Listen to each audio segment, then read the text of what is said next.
ধোয়া ওঠা এই বিরিয়ানিটা সত্যিই স্পেশাল। ১ম এ বিরিয়ানির রাইস দেওয়া হয়, তারপরে মাটন দেওয়া হয়, তারপরে চিকেন দেওয়া হয় এবং সবার পছন্দের আলু দেওয়া হয়।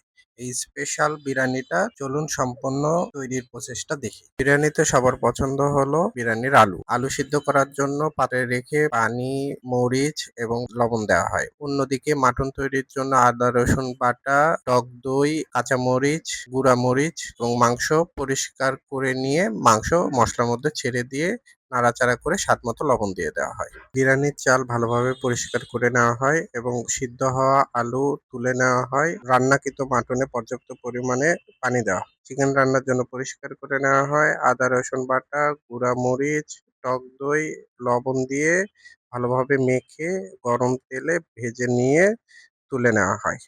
রান্না হওয়া মাটন তুলে নেওয়া হয়। মাটনের ঝোল ভালোভাবে ছেঁকে নেওয়া হয়। বড় পাত্রে মুরগি ভাজা ১ম এ ঢেলে দেওয়া হয়। তারপরে রান্নাকৃত মাটন ঢেলে দেওয়া হয় এবং সিদ্ধ করা আলু সর্বশেষে ঢেলে দেওয়া হয়। বিরিয়ানির রাইস রান্না করার জন্য লবণ, গরম মসলা দিয়ে আধা সিদ্ধ করে নিয়ে তুলে নেওয়া হয়।